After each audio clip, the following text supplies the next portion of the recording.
Cuscus ganando. Cuscus ganando. Cuscus ganando. Cuscus ganando.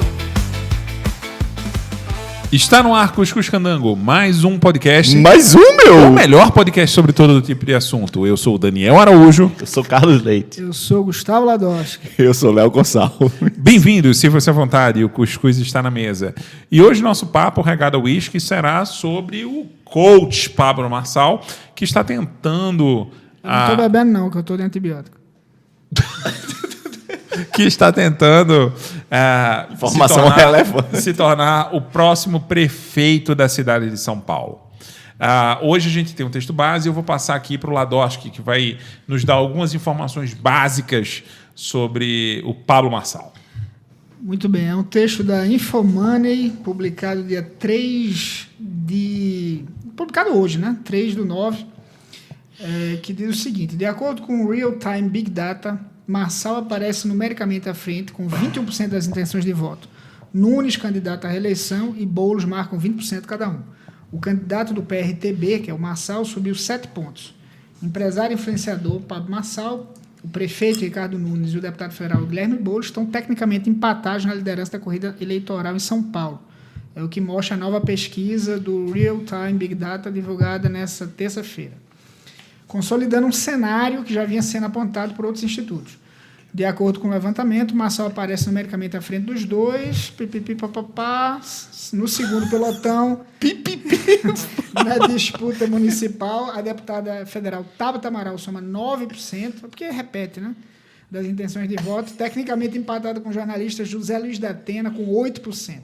A economista Marina Helena, do Novo, marca 3% das intenções de voto. O Pablo Marçal, ele é um influenciador, né, digital e um coach que já tem um número bastante razoável de seguidores, né? Eu acho que o número de seguidores dele em algumas redes sociais chega ali na casa dos 10 milhões, tá, de pessoas. Ele é goiano, tá? 4 milhões aqui no Instagram, tá? É porque ele teve aquela questão das redes sociais dele, que a gente vai tratar um pouco mais para frente. Mas ele tinha na casa de uns 10 milhões de seguidores. Que foram suspensas. Ele é um influenciador que ele é muito voltado ao marketing digital, tá? Para venda de cursos, livros, etc. Então, ele tem ali uma fortuna, tá? Bastante relevante, ali perto na casa dos 200 milhões de reais, apurada pelo TSE, justamente com esse tipo de atividade. E ele passou agora um pouco, algum tempo, digamos assim, se candidatando já a outros cargos e se candidatou a presidente da República nas últimas eleições. Tá? Ele foi basicamente ignorado. Ele foi candidato? Ele foi candidato. Você não estudou para esse episódio, não? Não foi o candidato padre? Tinha um candidato coach? Tinha um candidato coach também. Pablo Marçal foi candidato a presidente da República? Foi candidato a presidente da República na eleição passada. Inclusive, tem Não. Inclusive, assim, foi um processo paralelo para ele, tá? Na época, ele ficou muito famoso porque ele tentou subir um monte lá, uma montanha em São Paulo. Ele é um coach que liga muito a questões de autoajuda com religiosidade, né? Então, ele subiu um monte numa condições climáticas adversas e teve que ser resgatado lá de cima, assim. Ele e os seguidores dele que subiram com ele esse monte. É só fazer um parênteses aqui pro pessoal que está ouvindo. Subir um monte, o que ele está querendo dizer é uma montanha. Um morro. Porque, né, subir um monte parece que ele subiu um bocado. Não, ele subiu tá bom, um morro. A montanha, pronto. E lá ele viu o Henrique Cristo, foi isso? Não, ele teve que ser resgatado, tá? E ali foi mais ou menos na época da pré-campanha e tal. E ele ficou famoso. Eu lembro desse episódio. Ele apareceu para o grande público, digamos assim, foi justamente nessa época. E hoje a gente tem uma situação que, no meu ver, é muito única, que é a primeira vez que um influenciador digital, tá, que não é um influenciador ligado a temas políticos necessariamente, tá, ele está se candidatando e usando as armas do marketing digital contra candidatos mais tradicionais, o que é bastante interessante. E só para começar, eu queria a ouvir um pouco do que o nosso querido Léo aqui pensa sobre essa situação de um candidato influenciador estar atuando nas eleições. Bom, Bola, obrigado aí pela palavra. Eu não sabia que tinha sido o Pablo que tinha subido muito. Eu lembrava do episódio, mas não sabia o nome do santo. Vejam, eu acho essa situação realmente bastante crítica, porque a gente está tratando, né, da eleição para a prefeitura da maior cidade da América Latina e, historicamente, assim, São Paulo, capital, não é uma cidade que, digamos assim, vota mal. Obviamente, São Paulo elegeu Paulo Maluf, elegeu Dória, né? Mas também elegeu Erundina, elegeu Haddad, elegeu a Marta Suplicy, quando a Marta Suplicy ainda, né, era uma influenciadora sexual. Enfim, o eleitor paulistano não é um eleitor desavisado, vamos dizer assim. E eu acho realmente muito, muito triste, muito crítico ter uma ameaça real de um sujeito feito Pablo Marçal, que não é só coach, né, o coach estelionatário, né? Existem coaches assim sérios por aí, mas não é o caso do Pablo Marçal. Ele é um coach estelionatário e ele é efetivamente bandido. Assim, ele foi ele foi preso, passou 2 dias na prisão por conta de um golpe que ele deu em banco. As vítimas foram correntistas, né? Não foram os bancos. Inclusive a campanha do Boulos, né, foi orientou o Boulos. O Boulos estava chamando o Pablo Marçal de ladrão de banco. E aí a campanha disse: Boulos, não chame ele mais de ladrão de banco, chame ele de ladrão de velhinho, porque as vítimas dos golpes do Pablo Marçal foram idosos, foram correntistas, aposentados, enfim. E aí o Boulos atendeu ao toque da campanha dele, não vai mais chamar de ladrão de banco, vai chamar de ladrão de velhinhos. Então, o Pablo Marçal é comprovadamente um bandido. O presidente do PRTB, que esse era outro ponto que eu acho que a gente poderia abordar aqui, que é o partido do Pablo Marçal, que é um partido nanico, né? O PRTB hoje não tem um deputado federal eleito, o PRTB não tem um senador eleito, e já foi candidato ao presidente da República pelo PRTB o Levi Fidelix, aquele sujeito do bigodinho. O Collor já foi candidato a prefeito de São Paulo pelo PRTB em 2000, tentou ser candidato a prefeito de São Paulo pelo PRTB em 2000, e o Hamilton Mourão foi vice do Bolsonaro pelo PRTB. Né? O Bolsonaro ganhou em 2018 pelo PSL, o Mourão era do PRTB, mas aí depois o Mourão saiu, foi para os Republicanos e virou senador pelos Republicanos. Então, é um partido absolutamente inócuo, é um partido insignificante, e está aí. O presidente atual do PRTB, o tal do Avalanche, ele tem ligações comprovadas com o PCC. Saíram alguns áudios do presidente do PRTB com ligação com o PCC, inclusive trocando carro de luxo por cocaína. Tem aí, se o ouvinte quiser procurar no Google, saíram várias reportagens nos vários sites de notícia a respeito disso.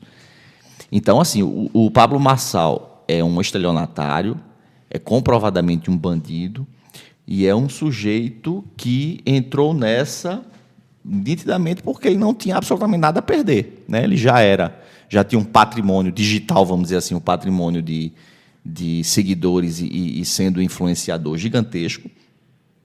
Ele se candidatando à prefeitura de São Paulo, se ele perder a prefeitura, ele ganha mais não sei quantos milhões de seguidores, ganha muito mais dinheiro do que ele já ganha hoje. Todo mundo só fala em Pablo Marçal, o país, né? O Cuscuz Candango. E o Cuscuz Candango está falando de Pablo Marçal, exatamente. Se não fosse essa candidatura dele, a gente não ia dedicar um episódio para o Pablo Marçal. Ele foi no Roda Viva, enfim, tá na boca realmente do povo. E se ele perde a candidatura, ele ganha mais não sei quantos milhões de seguidores e ganha mais não sei quantos milhões de reais. E se ele ganha, aí é que o céu é o limite para ele, né? Você não falou do Flow para não falar da concorrência? Isso exatamente. Aqui é que nem... Aqui é a Globo, não fala da concorrência. Não é o SBT.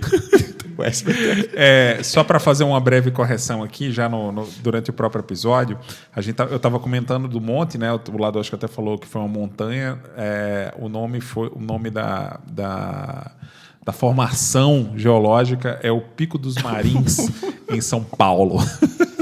E, na ocasião, ele justificou que quem não quer correr risco fica em casa vendo stories.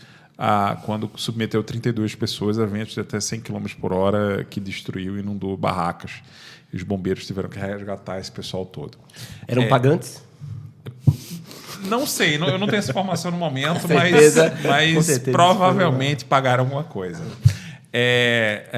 Leite queria falar. Não, é sobre esse ponto que Léo mencionou, né, quando ele falou que o Pablo Marçal realmente ficou na boca do povo, é um assunto hoje, essa ascensão dele nas pesquisas eleitorais. Ele era visto como um candidato menor e hoje ele está disputando ali com os demais candidatos a prefeito de São Paulo. E conversando até com uma amiga minha, que é lá de Recife, a ouvinte do Cuscuz, ela comentou sobre isso, até perguntou se teríamos um episódio sobre o Pablo, e ela falou assim, aqui em Recife muita gente fala que tanto faz, que São Paulo não interessa essa eleição, não seria relevante essa discussão que está tendo no Brasil sobre essa ascensão de Pablo Marçal.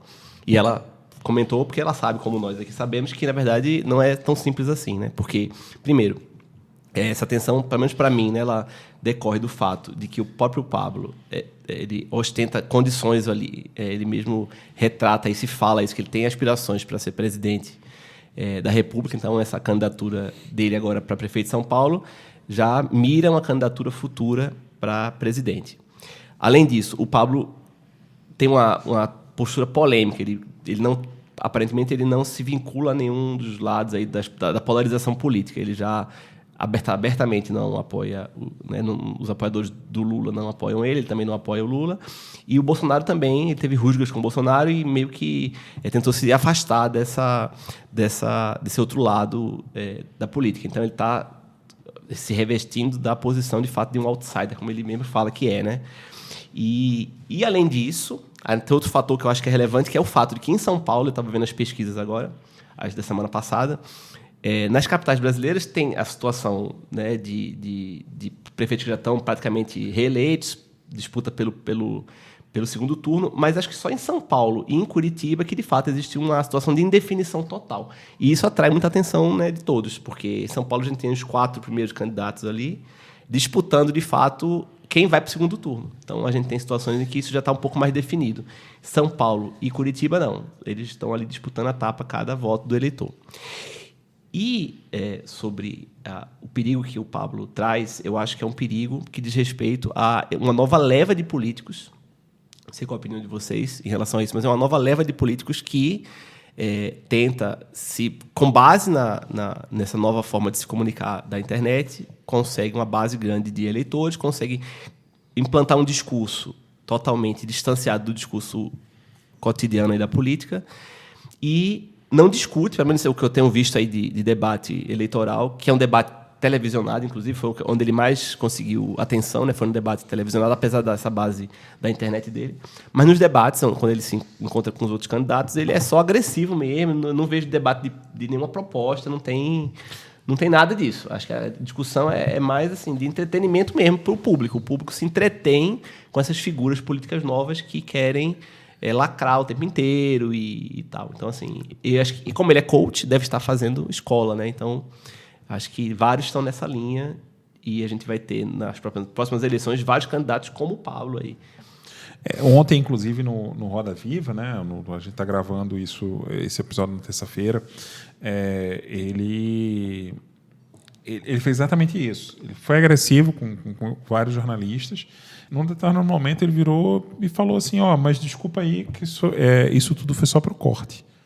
Né? Então, assim, ele, de maneira... todo o discurso dele... Até porque o Roda Viva tem quanto audiência? Traço. Né? Não tem nem 1%. Ou seja, ninguém vai ver o Roda Viva, mas eu não vi o Roda corte, mas o corte do Roda Viva que ele vai promover. O que é o corte? Alguém pode explicar para o nosso... O corte é uma Cortou, pronto, acabou. Bola, Ladosco quer falar. Tô brincando. O corte é um processo do... Não, eu me tomei um susto, né? O corte é um processo de literalmente seleção de parte do conteúdo de um podcast mais longo, né, ou de alguma coisa, para que você tenha uma divulgação de algum trecho mais interessante e a replicação dele em formatos mais virais, né, em TikTok, em Reels, Instagram e outras ferramentas parecidas, né? É algo que muitos podcasts fazem, o Cuscuz Candango não faz, por falta de tempo dos editores. É por isso só. Não é porque somos sérios, não? Eu pensei que fosse... eu pensei que a gente tivesse ética. A gente tem mais um momento de corte. Não, mas não é questão de ética. Não, isso aí eu tô brincando. Você provê pequenas pílulas de bons momentos para ali para os nossos ouvintes, tá?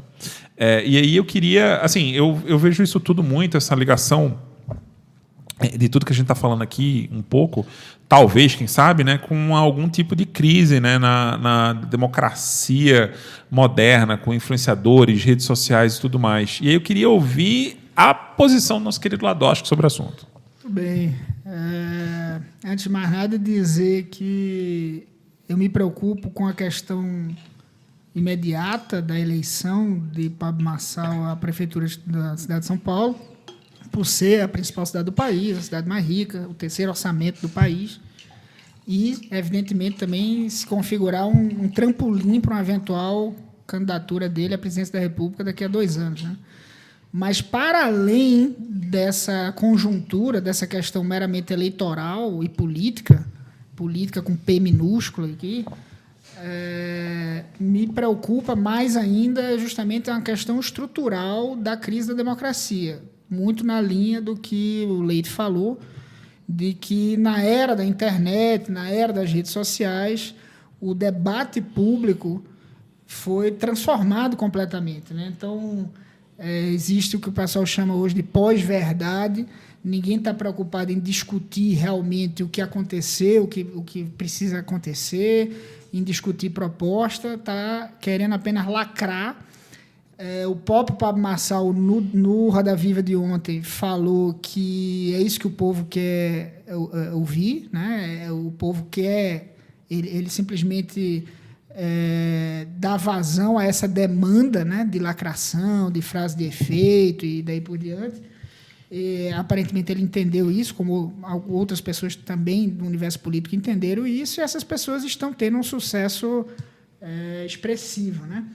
Mas, evidentemente, que para o bem público, para a política com P maiúsculo, isso é gravíssimo, porque você esvazia completamente o debate e a imprensa tradicional, que era responsável por fazer essa mediação, está totalmente atordoada. Ela não entende o que está acontecendo. Cada vez mais os grandes veículos de mídia estão sendo desidratados, né? As pessoas não leem mais jornal. Essa semana, inclusive, a Folha mudou para o formato Berliner. Não vou nem discutir aqui se é melhor ou não é, mas estão migrando para isso. Os jornais estão menores. Menor né?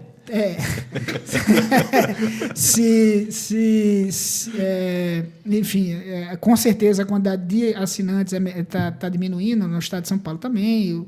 Os poucos jornais, tem 3 jornais no Brasil, né? O resto é papel de embrulhar peixe. A mesma coisa, a TV aberta está em crise, daí por diante. Então, os jornalistas ficam levando quase que literalmente tapa na cara desse pessoal e a gente fica sem saber o que é que vai ser da política a partir daí. Né? Tem um pensador aqui chamado Leonardo Avritzer, não sei se ele tem ascendência israelense, que escreveu um artigo, Esfera Pública sem Mediação, Habermas, Anti-Iluminismo e Democracia. E o artigo ele trabalha justamente esses conceitos. Né? Há uma crise do iluminismo, né? Há uma crise dos valores de racionalidade, de busca de consenso, de diálogo. E o Pablo Marçal representa a cristalização desse problema. Então, para mim, é isso mais do que se ele vai ganhar ou não a cadeira do prefeito. Para mim, esse é um problema, assim, é o elefante na sala. É muito relevante porque realmente os jornalistas eles não sabem como lidar com o Pablo Marçal. Isso ficou muito claro ontem, né? Ele consegue manipular muito o discurso, criando situações que os jornalistas não conseguem sair, né? E humilhando eles. Teve uma jornalista, por exemplo, que cometeu um erro de concordância, ele corrigiu ela, fez questão de começar a resposta dele, uma coisa no meio da pergunta e tudo mais, ele fez absoluta questão de corrigi-lo, num esquema meio humilhando. Me surpreendeu ele conhecer a concordância. A concordância verbal ou nominal? É isso, as pessoas estão concordância nominal, mas as pessoas estão menosprezando o coach. E ele é um competente influenciador e comunicador, tá? E eu acho que isso, às vezes, a gente acaba menosprezando e tirando por menos a força que um cara que sabe se comunicar, que está vendendo uma atitude muito mais do que uma proposta, pode ter na cabeça das pessoas, porque as pessoas estão querendo o novo. E as propostas dele não param em pé, não tem sentido. Ele quer criar mais empregos na cidade de São Paulo que foi criado no Brasil inteiro, né? Tem que muito mais, e quase 4 vezes, se a memória não me falha os números, quase 4 vezes mais ele quer criar 4 vezes mais empregos do que desempregados que existem na cidade de São Paulo. Então, assim, é uma proposta que não para em pé, é uma proposta que não tem sentido. Ele quer resolver o problema do trânsito com teleféricos. Ele quer construir um prédio de 1 quilômetro, que é uma obra aí de 10 anos. Enfim, vão se somando cada vez mais propostas que não param em pé, não tem o menor sentido, e o que ele vende é uma atitude, o que ele vende é um comportamento, o que ele tenta passar são alguns valores, e as pessoas, como mostra o nosso texto de abertura, estão comprando isso. As pessoas estão decidindo votar num candidato que não está discutindo a cidade, que, pelo contrário, em diversos momentos demonstra que desconhece a cidade e seus problemas. Uma pessoa que tem ligações apontadas pelos adversários com facções criminosas, mas que, pelo discurso, consegue fazer com que essas acusações não colem nele, não criem um problema eleitoral. Um cara que consegue, mesmo com bloqueio das redes sociais dele, por um motivo justo, e isso a gente pode até tratar um pouco mais para frente, ele consegue reconstruir um meio de comunicação de uma maneira muito rápida, com um engajamento muito alto dos cidadãos brasileiros, assim. Então, assim, ele tem uma capacidade... Mas por que, Daniel? Por essa capacidade dele de ser influenciador, assim. Ele é um bom comunicador? Eu acho que ele é um bom comunicador. Ou ele vende um produto, de fato, que as pessoas querem comprar? Me parece que tem muito disso, assim. Coisas, acho né? que ele... As duas coisas, né? Assim, acho que estão muito ligadas, assim. Ele é um Bola bom comprou vendedor. 3 cursos dele. Daniel foi lá no pico. Ele foi no pico. Eu não. Eu não pico do conheço, Marçal. eu não conheço, eu confesso, eu não conheço, nunca li um livro do Marçal. Mas assim, o que eu vejo é que ele é um vendedor. Eu discordo. Ele é um vendedor. Discordo. Não, eu vejo cortes, eu já vi cortes dele até aqui no Instagram. Ou seja, cortes, como a gente falou aqui, né? São trechos de palestras, trechos de frases motivacionais e sempre são assustadores no sentido de serem inverossímeis. Totalmente. Ou seja, totalmente. ele vende coisas, ele já vendia coisas totalmente. E como é que as pessoas Eu confesso que eu acho ele muito compram agressivo, assim. Às vezes que eu também vi cortes dele, eu acho ele muito agressivo. Mas enfim. Não é nem só isso, porque assim, ele é agressivo, outras pessoas são. Bolsonaro era agressivo também, a gente pode até comparar essas duas figuras. Mas o problema, a agressividade é um problema, mas não é talvez nem o maior dos problemas. Porque o que acontece é justamente que ele não fala nada com nada.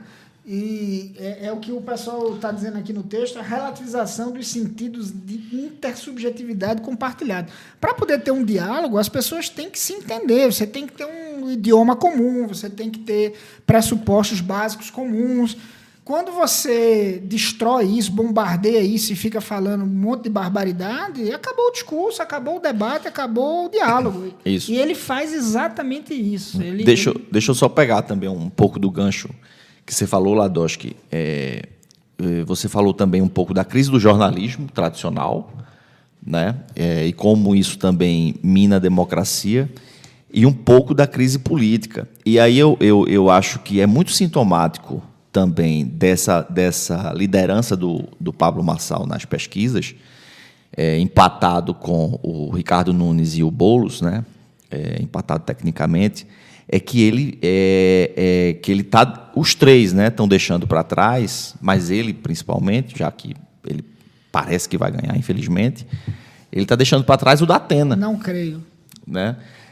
O Datena é um jornalista tradicional, né, do Brasil, conhecido no Brasil todo, que sempre acenou para a política, mas nunca tinha entrado até então. Ele e o Luciano Huck, né? Inclusive o Luciano Huck, não sei se vocês viram, renovou antecipadamente com a Globo para não ter risco daquele disse-me-disse na época perto de 2026, vai se candidatar, não vai, enfim, já para deixar claro que não vai mais se candidatar. Então, o Datena, ele é um jornalista tradicional, super conhecido, não só em São Paulo, mas no Brasil todo, que tem um certo carisma, né, embora com uma conduta, uma pauta e uns comentários que não são nosso... Enfim, pelo menos não, pelo qual eu não tenho simpatia, mas ele é carismático, né? O Datena sabe se comunicar muito bem também, é super eloquente. Mas tem uma performance tradicional. Exatamente, é um comunicador de internet. Exatamente, é um jornalista tradicional e candidato por um grande partido, que é o PSDB. E um sujeito feito Pablo Marçal está trucidando a candidatura do Datena. O Datena não tem metade das intenções de voto pelas pesquisas do Pablo Marçal. E eu acho isso muito sintomático justamente disso que você falou, dessa crise do jornalismo, e eu acho que talvez essa crise do jornalismo esteja refletido justamente, se a gente for atrás de um simbolismo, ou de uma semiótica, sei lá, na candidatura do Datena, né, que é uma candidatura que parece que não vai decolar, apesar de toda a popularidade do Datena na televisão e apesar de ele ser candidato por um grande partido, que é o PSDB, que inclusive já governou o estado de São Paulo durante anos. E isso era outra coisa que eu queria dizer, é que essa crise política, essa criminalização da política, esse descrédito da política, que a grande imprensa tem uma grande culpa nela, que veio com a Lava Jato, né? O movimento da Lava Jato foi um movimento, foi uma operação que gerou um grande movimento de descrédito generalizado da política. E talvez uma das maiores vítimas da Lava Jato não tenha sido o PT, mas o PSDB. Das maiores vítimas políticas, que eu digo, né? É claro que a perseguição foi para acabar com o PT, a perseguição foi contra Lula foi preso, etc. Isso aí todo mundo a gente já sabe. Mas é incrível como, com a Lava Jato, o PSDB foi minguando. E isso também me parece refletido na candidatura do Datena para a Prefeitura de São Paulo. Assim, o PSDB não conseguiu, depois do Aécio, não conseguiu uma candidatura relevante para presidente da República e agora, disputando a Prefeitura de São Paulo, aparece nem em segundo lugar, nem em terceiro lugar, ou seja, não tem nem chance de ir para o segundo turno, pelo menos pelo que as pesquisas indicam até aqui. Então, o Datena simboliza muito fortemente, na minha opinião, a crise do jornalismo tradicional, que foi o que o Ladosky falou, e a crise política, o descrédito da política, que pessoas feito o Pablo Marçal, né, que são outsiders, ou que se dizem outsiders, se beneficiam disso, né? E é importante a gente refletir, eu acho, essa candidatura do Pablo Marçal, de como é importante a gente deixar a política para os políticos, verdadeiramente. Assim, eu preferiria que fosse uma disputa Paulo Maluf, Ricardo Nunes e Boulos, e não Pablo Marçal, Ricardo Nunes e Boulos, assim. É triste você chegar a dizer Saudade isso. de Paulo Maluf, exatamente. né? Saudade de Paulo Maluf, assim, de a gente ver Maluf no roda. É verdade, o Bola está aqui, mas totalmente assim. Que tristeza quando a gente deixa a política para quem não é político. Eu acho que se a gente acredita na humanidade, assim, que a humanidade não está aí na beira do abismo, que a gente vai, enfim, daqui a 50 anos nossos filhos vão estar vivos, e a gente vai estar vivo, e o mundo vai existir.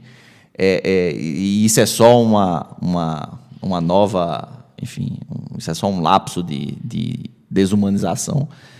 É bom a gente aprender isso. Olha, é para deixar a política para os políticos, é para deixar a política para os grandes partidos, é para deixar a política para quem está interessado realmente em fazer política e diz que faz política, e não para quem faz política sorrateiramente. Eu sou diferente, eu sou novo. É por isso que eu isso quero aí a reforma política que você estava criticando no outro episódio. Eu não quero estava a reforma para diminuir a quantidade de partidos, isso. Fortalecer os partidos, mas eu não disse que eu estava criticando, eu só disse que só é possível com uma revolução. Então vamos fazer e a gente não... Deixa eu só fazer uma observação aqui. Eu concordo tudo que você Cortou falou. o Tudo não, né? Tudo que você falou, não. Concordo em boa parte com o que você falou. Acho que a política tem que ser para os políticos mesmo. Política é profissional. Você tem que ter carreira para fazer. Você tem que ter Aécio tem. Você tem que ter experiência política para almejar. Quer dizer, é uma anomalia. Não é possível que as pessoas não percebam que é uma anomalia você ser um coach. Por mais que seja um bom comunicador, entre aspas, e almejar de cara, como primeiro cargo eletivo, ser prefeito da cidade de São Paulo. Mas um ponto que eu queria também deixar registrado é a questão do judiciário também em relação a isso, nessa crise, né? Porque também nos últimos anos tem sido feita uma campanha sistemática contra o Poder Judiciário, especialmente contra o Supremo Tribunal Federal, a cúpula do judiciário no Brasil. A gente até pensou em fazer um episódio, mais uma vez, aqui sobre a polêmica entre Alexandre de Moraes e o X, né, o antigo Twitter. Isso será debatido ainda. Mas a questão é a seguinte: o Supremo Tribunal Federal, em grande medida, está sendo atacado porque, justamente, esse tipo de político, como Pablo Marçal, como Jair Bolsonaro e outros, tem como modus operandi atacar a Constituição Federal. Esse pessoal, inclusive, da extrema-direita, diz abertamente que é contra a Constituição, que queria que fizesse outra Constituição, que essa Constituição é muito ruim, e é muito extensa, e que dá muito direito, que isso, aquilo, outro. Já ouvi isso da boca de muita gente. As pessoas são contra a Constituição. O governo anterior passou os 4 anos atacando todos os dias a Constituição Federal. Jogava nas 4 linhas, hein? E quem... Dentro das 4 linhas. As 4 linhas é o preâmbulo, né? Pela graça de Deus, não sei o quê. Essas são as 4 linhas. A questão é que o Supremo tem a missão de proteger a Constituição, e é por isso que está sendo atacado esse tempo todo. Não é porque a narrativa da ditadura, do judiciário, não sei o que lá, isso é a maior balela. Uma coisa que a gente percebeu, né, conversando para preparar o nosso episódio, é a proximidade do perfil do Marçal do atual presidente de El Salvador, né, que é o Bukele. Acho que, se o seu ouvinte não conhece, o Bukele é um candidato que tem despontado aí, inclusive no meio da direita, né, como um exemplo assim, a ser seguido. Extrema-direita. Da extrema-direita. Ele é um candidato que parece muito com o Marçal, né? Ele realmente se dizia empresário, né? Ele tem grande apelo nas redes sociais. Ele foi primeiro prefeito de São Salvador, 2015 a 2018, e seguiu como presidente do país, né? Vai fazer 5 anos agora que ele é presidente de El Salvador. E, nitidamente, até o visual parece, né? O pessoal diz que é a direita de boné, né? Que é isso, é um visual desse novo empreendedor. E isso tem a ver, né, me parece, muito com a nossa atualidade, né? Esse incentivo é que as pessoas sejam empreendedoras e sejam empresários e consigam... Empresários, eu digo no sentido de você consegue fazer sua própria carreira sozinho, você não precisa de ninguém, você tem capacidade disso, e é isso que esses coaches vendem muito, né? E aí tem a ver com a uberização da economia e com tudo isso que me parece que atinge também a política nessa forma, né? Então, o eleitorado parece que, como o Daniel falou, né, o eleitorado compra esse produto que o Marçal vende e não quer mais saber dos políticos antigos porque ele vende uma iniciativa, né? Uma iniciativa que traz retorno. Ele não precisa saber como funciona a máquina, ele não precisa saber de burocracia, basta, como ele mesmo vende, basta entrar no fluxo, entrar na frequência correta que você consegue os seus objetivos. E aí ele inventa qualquer tipo de objetivo maluco porque tem certeza na cabeça dele que vai conseguir. E o público compra isso. Porque o público me parece, a população está muito descrente, de fato. Não, e você tem toda a razão, e é um ponto fulcral aqui, porque é a coisa da sociedade da performance. Ele, como coach, ele cultua a sociedade da performance. Você está sempre performando, havia a sociedade do controle, né, do pós-guerra, da década de 60, 70, muita gente trabalhou isso, David Garland e daí por diante, mas hoje a gente está no auge da sociedade da performance. E isso tem tudo a ver com esse mundo coach, com esse mundo de dar dicas mirabolantes para fazer coisas absurdas e tal. E não precisa ser político para fazer política, não precisa ser... Tá entendendo? Nada para fazer. Você vai fazer o que você quiser, basta pegar meia dúzia. Tem uma descansa na educação formal, você não precisa ter tudo no curso YouTube, de nada, pronto, tá tudo no YouTube. Tá no Zap YouTube. Com o Zap YouTube, o Homo sapiens vai chegar lá. Qualquer um tem podcast hoje em dia. E outra coisa, só rapidinho, eu acho também que o Pablo Marçal, ele é tão perigoso, porque se vocês notarem direitinho, ele casa perfeitamente com a ideia do outsider. Porque, por exemplo, o Dória veio querendo ser o outsider, né? Lá quando ele surgiu, mas com a onda da Lava Jato. Nenhum político presta, não sei o quê, papapá, vamos... Também não tinha histórico, né? Isso, Mas aí, veja, o Dória era playboyzinho, apresentador de programa.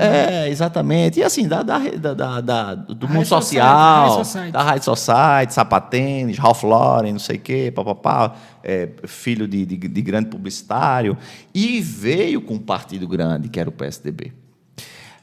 Então, o Dória era o outsider, mas não era bem um outsider. Sim. Bolsonaro quis colar nele a pecha de outsider. Mas, porra, Bolsonaro, 30 anos, deputado federal, os filhos tudo parlamentar também. Na teta. Exatamente. Mas, beleza, teve gente que comprou a ideia de que Bolsonaro era um outsider. Mas o Pablo Marçal, ele é muito outsider, de fato. Assim, de fato. Né? Ele é coach, ele vem de uma família humilde, ele enriqueceu com o trabalho, entre aspas, né, dele. Mas, enfim, e ele é tão outsider que eu estava vendo que o Pablo Marçal, ele é o preferido do eleitorado evangélico. Ele tem 30% do segmento dos evangélicos votam em Pablo Marçal. Mas nem o Silas Malafaia, nem o Edir Macedo apoiam o Pablo Marçal, muito pelo contrário.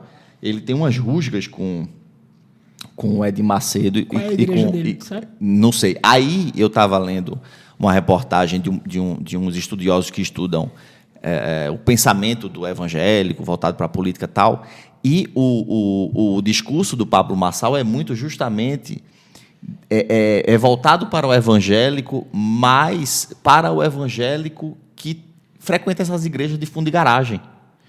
Não precisa ser das grandes igrejas, da Igreja Universal, da igreja... Não. Ou seja, se o Pablo Marçal amanhã abrir uma igreja, vai dar certo. Se ele abrir uma igreja dissidente... Mas ele mas tem não dá vinculação... ideia, não, porra. Não dá ideia. Mas ele tem vinculação, como o Daniel falou no começo, ele tem vinculação, de fato, com a religião. Nos cursos dele, ele fala que a prosperidade é uma meta que você pode... É bíblica, ou seja, você consegue prosperidade, então você está sendo abençoado. Mas o que eu estou dizendo... Isso impacta nos religiosos, isso, né? Mas o que eu estou dizendo é justamente que esse discurso dele, ele não está amando, entre aspas, de nenhuma grande igreja. Nem da Dia de Macedo, nem da de Silas Malafaia. Quer dizer, até nesse segmento, posso dizer que ele também é um outsider. Ou seja, ele pega ele pega o eleitorado evangélico, mas não está na onda, na linha dos grandes pastores, vamos dizer assim, dos pastores que mandam na política brasileira. Então, o Pablo Marçal, ele realmente é um nome, na minha opinião, perigosíssimo, porque me parece que ele é um perfeito outsider da política brasileira. E se ganhar a Prefeitura de São Paulo, então... E aí, Bola, Deus tenha piedade dessa nação?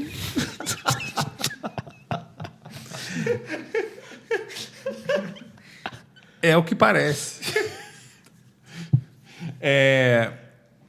Só para fechar aqui, assim, eu acho o que mais me angustia nessa história toda é o que eu já falei em outros episódios, que é que a esquerda não me parece preparada de forma alguma para enfrentar esse tipo de candidato, né? Como a gente conversou no episódio de Cultura Woke, né? A gente se perde muito em determinadas discussões, em determinadas defesas de tese e posicionamentos públicos que acabam afastando... Indo com linguagem neutra. Exatamente. Tá pensando, eu ia chegar exatamente nesse ponto. Mas não é só isso, né? Acaba criando uma... É mais amplo. Não é só a esquerda. Enquanto os outros estão vendendo valor, um determinado valor que as pessoas estão querendo comprar, a gente está vendendo outros valores que são muito difíceis de serem vendidos para a maior parte da população.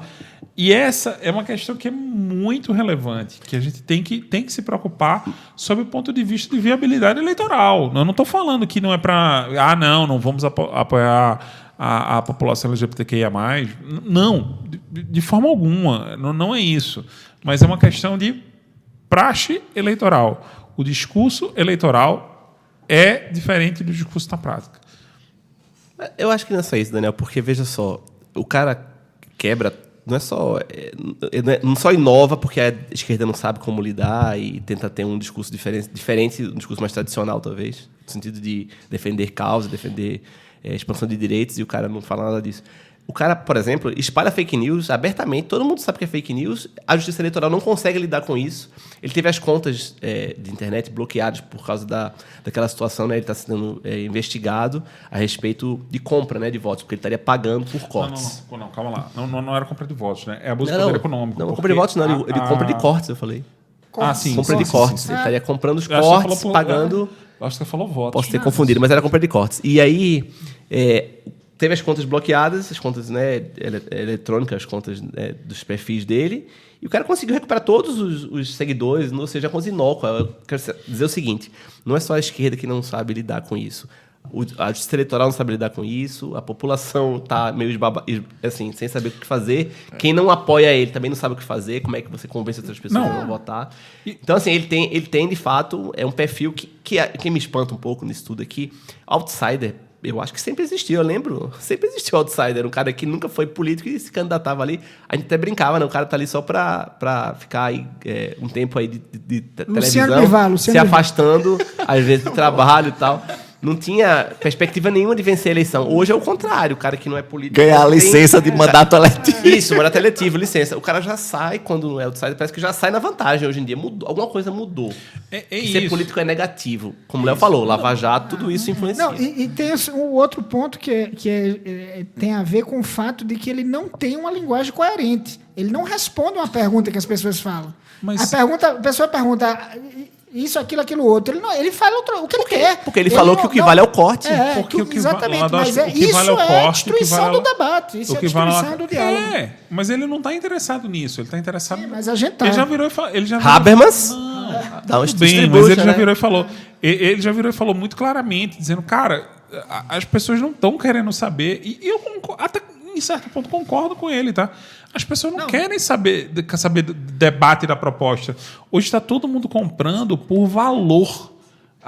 Um determinado valor, uma determinada venda de uma defesa da liberdade, venda uma defesa da liberdade de expressão. O que quer, uma psicologia, uma pessoa aderente a Deus. Isso sempre foi assim, maior ou menor grau. Então. Isso já sempre foi assim, maior ou menor grau. Alguém vê aqui... Eu acho que a gente tem que ter guilhotina. Alguém vê aqui... Voltou pro primeiro episódio. Alguém vê aqui... Taxação de bilionários. Alguém vê aqui um deputado, Vai ter que restringir o direito de voto, então. Um candidato que se declare, por exemplo, ateu, ganhando votos. É só ver o comportamento dos candidatos mais tradicionais em relação à defesa ampla, aberta e restrita do aborto. E essas coisas comunicam valores. E, ao comunicar valores, as pessoas Mas não o Marçal não querem... defende isso, não. Então, eu não estou dizendo que ele defende, não. Ou seja, eu estou dizendo que ele é as pessoas... até nisso. As ele não pessoas se estão vincula comprando a nenhum valores. desses lados. Assim. Mas ele se vincula, pelo contrário, ele se vincula, ele chama todo mundo de comunista, ele se coloca como candidato claramente de direita a favor da liberdade. Qual é a solução? Cara, eu não sei, mas a gente tem que começar a falar de alguma forma com os públicos que a direita está falando hoje. A esquerda Mas se esse não público está tá querendo só o corte e só querendo a lacração, e aí? São duas coisas. Aí que você elimina, por exemplo, a lacração. Quando o cara tá fazendo uma coisa, você vira de ridículo, chama de idiota. Enfim, não sei. Você tem que dar alguma resposta para eliminar o corte do cara. Entendeu? Então, assim, você tem que chegar e ter algum tipo de comportamento, rir da cara do cara quando o cara tá falando alguma coisa. Mas o debate de hoje, o debate da televisão hoje, é assim.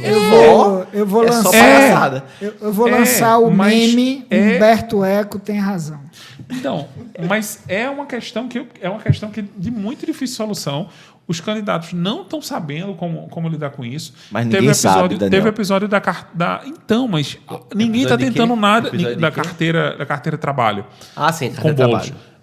Ninguém está tentando resolver... Esse episódio da carteira de trabalho, se vocês não viram, o Pablo Marçal chegou com a carteira de trabalho, acenando com a carteira, passando a carteira na cara do Boulos durante o debate. Fazendo exorcismo. E rezando, fazendo exorcismo, dizendo que ele ia se afastar daquilo ali. Então, assim... É uma situação em que... E Boulos dá um tapa na cara. Ele tenta pegar e não consegue a carteira, né? Tenta assim, fazer com que ele pare aquilo, não consegue. E assim, um auditório inteiro rindo da cara do cara, do Boulos.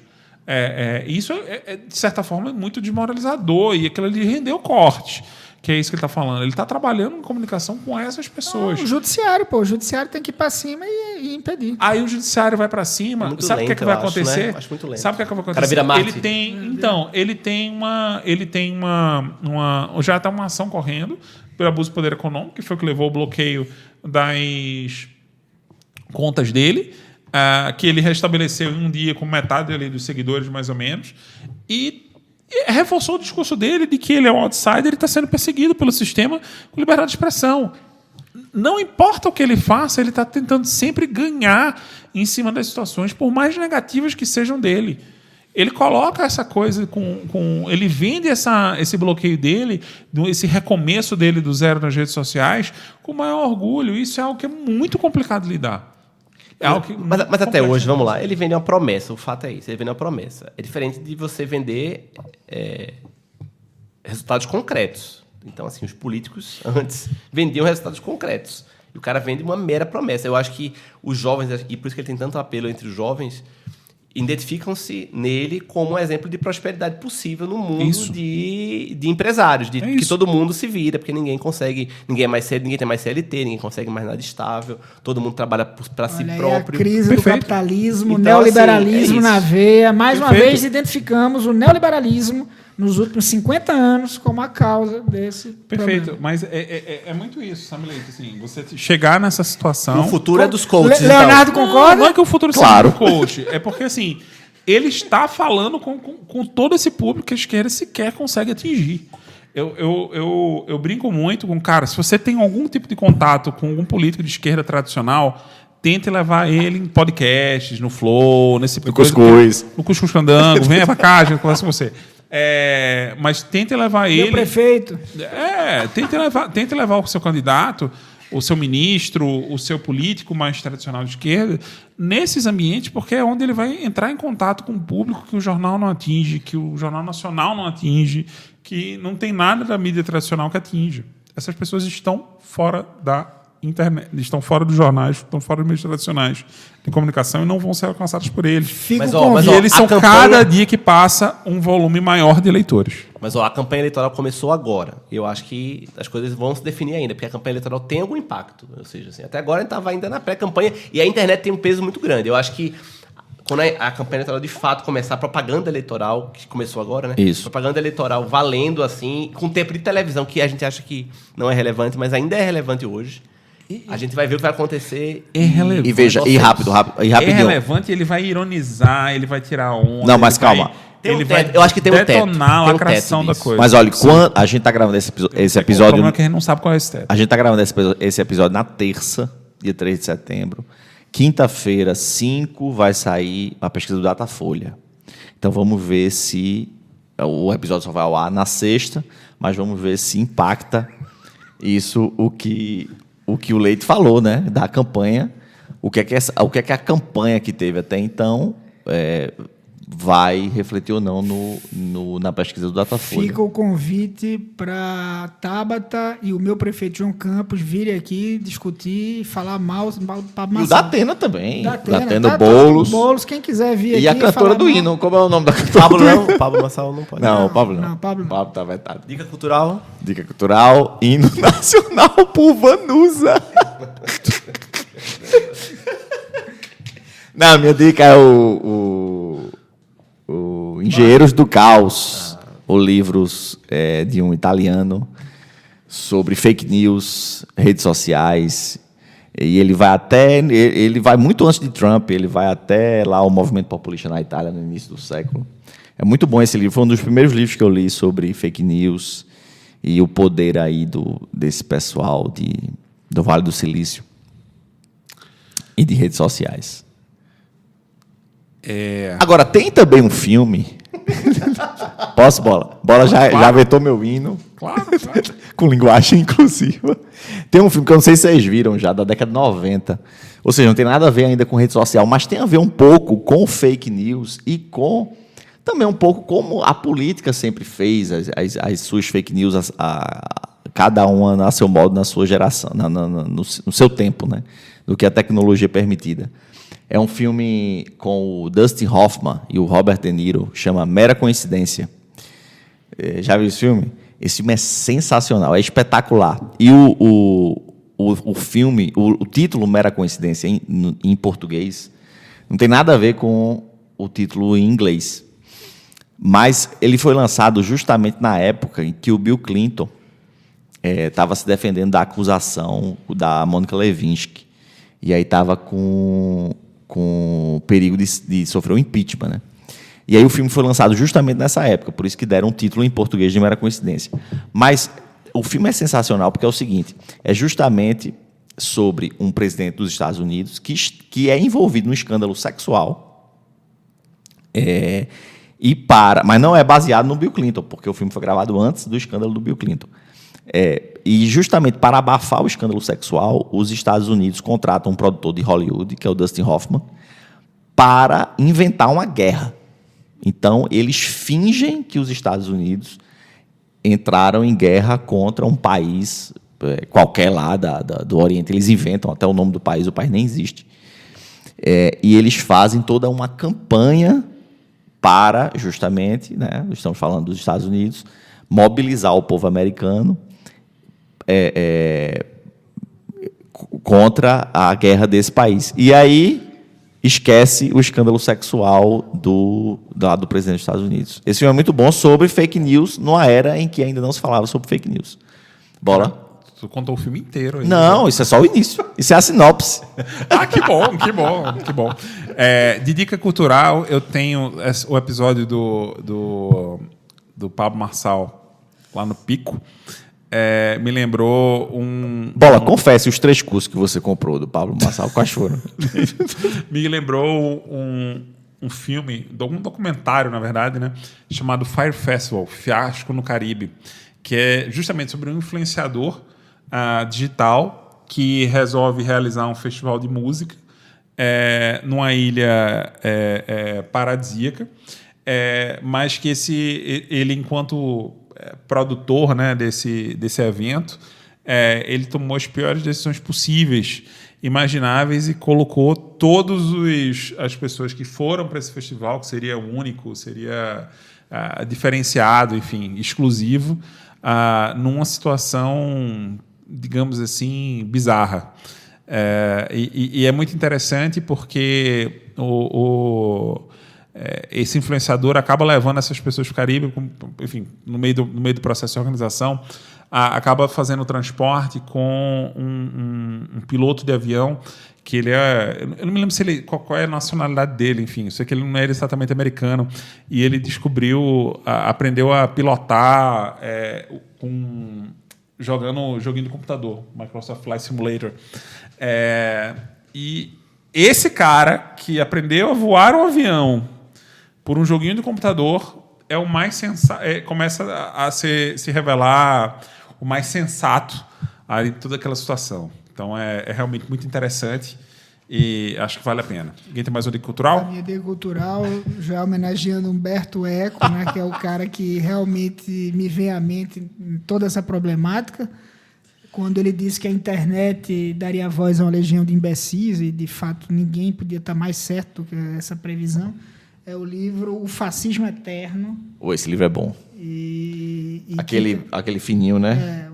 Muito de 1997, anterior a toda essa questão aí de redes sociais e tal, mas que trata também dessa ameaça à democracia e como, tal qual a gente conhece. É isso, acabou, gente. Né? Valeu. Um grande abraço. Tchau.